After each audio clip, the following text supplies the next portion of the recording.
Welcome to my vlog!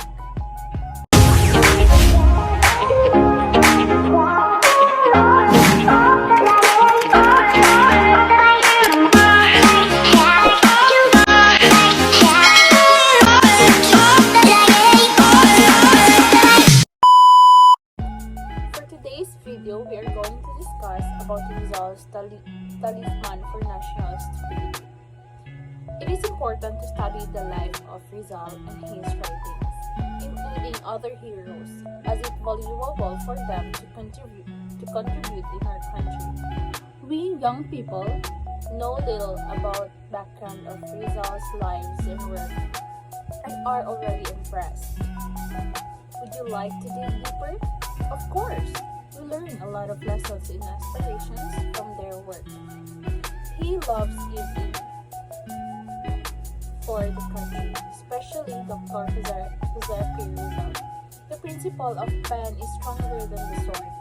The public should be warned not to overemphasize Rizal's life of love and not to ignore other things that Rizal has done.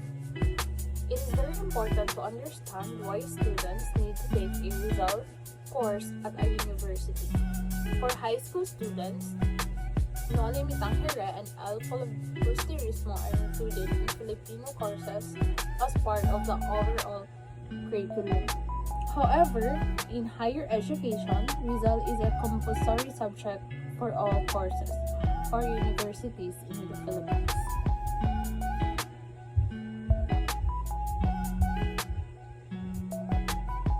Next that we will discuss is the Claro M. Recto and the Rizal Bill, the Rizal Law, also known as the RA 1425, and it's really common.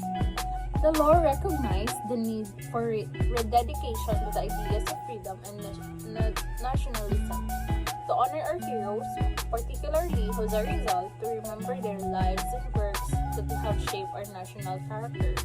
The novels are constant source of patriotism and to develop moral character, personal discipline, civic conscience, and to teach the duties of citizenship.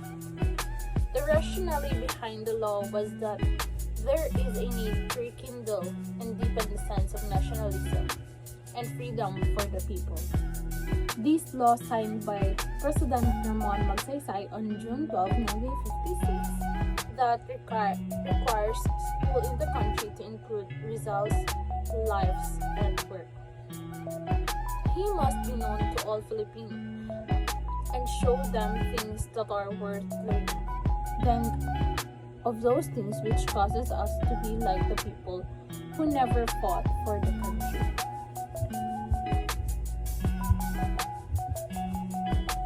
Next that we will tackle is the Noli Me Tangere.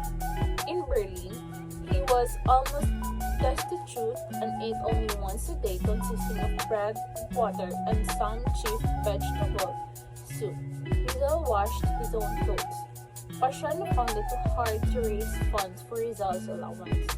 His crops were attacked by the locust and the sugar market had collapsed. Rizal's life in Berlin is not easy. He encountered different problems, especially in financial, but Rizal did not surrender. He found ways how to support her needs so that he can survive in Berlin. I reflect myself in the situation. During my high school days, my family cannot send me money because my father don't have a stable job. I also have many siblings that they need to prioritize. And I still focus in my studies and find part-time jobs so that I can survive in my daily needs, especially my foods.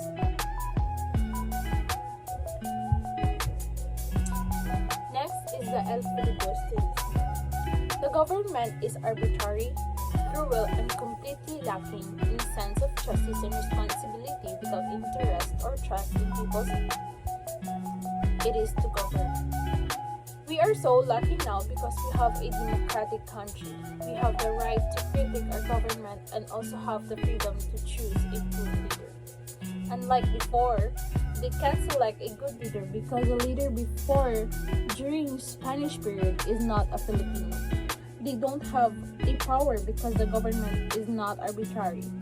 Rizal also wrote in his novel dedicated for his country, specifically the three friars, namely Gomez, Borgus, and Zamora.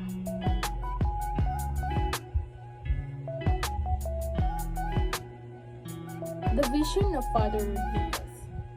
The satire, The Vision de Fray Rodriguez, by Jose Rizal, pictures a conversation between Saint Augustine and Saint Augustinian priest friar Jose Rodriguez.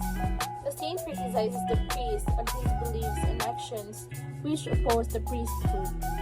He also reveals the priest's abusive actions performed using Catholic Church name. Saint Augustine goes to the great length of criticizing the friars' deficiency in understanding Christian teachings and doctrines. I have a boyfriend before. Both of us has different religions. Every time we met, he always reminded me that only his religion is the right church, because according to him, Saturday is the seventh day, meaning the day that we need to go to church, and I still argue him because I also fight with my religious belief.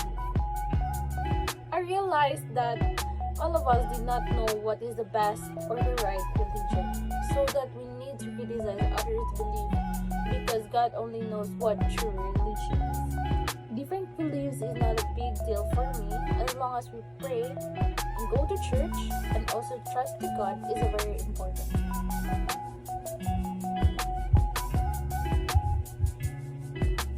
By telephone. Telepono or by phone is a play written by the Philippine national hero, Jose Rizal.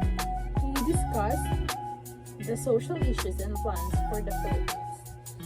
By two friars, it was published in 1989 as a reply to a friar named Father Salvador Font in connection to his discrimination about Noli Me Tangere and for initiating the banning of Noli in the fall of 1989. The first pamphlet was printed in Barcelona under the authorship of Dimas Alang. It was satirical comedy about Father Font, who spoke to a local priest in the monastery of San Agustin over a phone operated by a transocean telephone in Madrid. Por Telepono is full of symbolism. It unveils how friars live their lives and how they give thanks for the donations given by the Ilustrados. Every line that has been uttered in Madrid is like an echo that fills the corners of the Philippines. I can reflect myself in the community of the poor phone topic. It is like a life in every people that we should need a communication to know the whole story of our life before we judge the life of others. However, whatever Rizal wrote about it was good for our country, the Philippines, and for the Filipino like me to enjoy the freedom up until this day. Nahangak ba yun? Rizal's letter to Father Pastels S.J. Regarding self-esteem, I must confess that for some time I had been praying to God to devise me of it, knowing however it is best for us, He preserved it. Now I understand why man should never be without it, though he should never inflate it. Through Rizal's letter for Father Pastels, I remember the time that I have a lot of problems in life that I have encountered, especially when I was a first year college.